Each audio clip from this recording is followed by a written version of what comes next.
రంగారెడ్డి జిల్లా షాద్ నగర్లో BRS party శ్రేణులు ధర్నా నిర్వహించాయి. మాజీ ఎమ్మెల్యే అంజయ్ యాదవ్ ఆధ్వర్యంలో చౌరస్తాలో ధర్నా చేపట్టారు.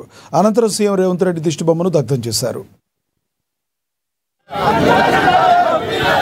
రైతు ఒక్కొక్క యూరియా బస్తా కోసం ఏడ్చుకుంటూ ఇలా రేపు ఏ రైతు కూడా నువ్వు పైసలు ఇవ్వని అడుగుతలేడు. నువ్వు అయ్యా మాకు నీ గవర్నమెంట్ ఉన్న పుణ్యానికి ఇవ్వమని అంటాడు. నీకు దయచేసి నీకు పుణ్యం అవుతుంది, మా పంటలు పాడైపోతున్నాయి, మా జీవితాలు ఆగమైపోతాయి, మా పిల్లల భవిష్యత్తు ఆగమైపోతుంది, కానీ యూరియా బస్తాలు ఇవ్వమంటే ఇయ్యలే. నీ ముఖం లేదు నీకు. ఈ రోజు ఎక్కడనో పోయి ఇన్నిసార్లు ఏడికి నువ్వు యూరియా బస్తాల కోసం ఈడ ఊర్లలో కొట్లాడుతుంటే, గ్రామాల్లో లొల్లి పెడుతుంటే నువ్వు పోయి కేరళ పోతావు, బీహార్ పోతావు, ఢిల్లీ పోతావు. ఏం చేస్తున్నావు ఇన్ని ఇక్కడ తిరిగి? నువ్వు ఎక్కడ ఉండాలి? కేసీఆర్ గారు ఏం చేసేదంటే మార్చ్ ఏప్రిల్ మేలో తీసుకొచ్చి బఫర్ స్టాక్ మనకు పెట్టేది. అప్పుడు ఏ ఊరికి లారీ పంపించిన చరిత్ర టీఆర్ఎస్ ప్రభుత్వంలో. నువ్వు ఆ పని చేయక కేసీఆర్ ని బదలాం చేయాలని ప్లాన్. ఆ కమిటీ ఏపీసీవి, ఈ కమిటీ ఏపీసీ, గోష్ కమిటీ ఏపీసీవి, ఆ గోష్ కమిటీ ఏపీసీ, అన్ని ఏపీసీవి. ఏమైంది?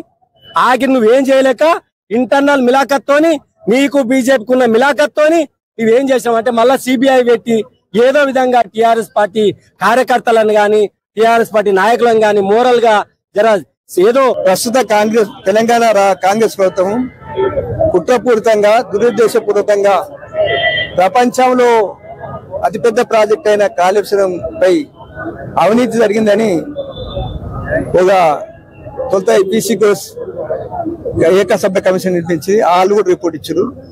అయినా కానీ వీళ్ళు 1,00,000 కోట్ల అవినీతి జరిగిందని బలాన్ని చేసుకుంటా, కేసీఆర్ బలాన్ని చేసుకుంటా, దానికి అయింది 94,000 కోట్ల ఖర్చు. 1,00,000 కోట్ల ఎట్లా బంద ఖర్చు అయితే అవినీతి అవుతుంది.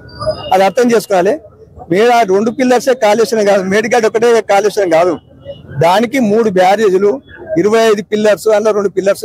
అది కాంట్రాక్ట్ కట్టేస్తా, మేము కట్టిస్తా అంటాం. దాన్ని కట్టనిస్తలేరు, ఆపుతారు కేసీఆర్ బాలాంజీ అని.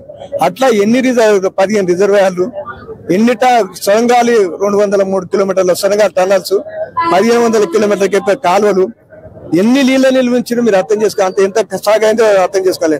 ఒక మంత్రి ఎక్కడ సాగాలి కాళేశ్వరం ద్వారా అంటాడు, ఓ మంత్రి 20 లక్షలు అంటాడు. వాళ్ళ మాటలే పొందలేదు. కాబట్టి వీళ్ళు దురుద్దేశపూర్వకంగా ఒకటే ఏకైక లక్ష్యం వాళ్ళకి ఏంటంటే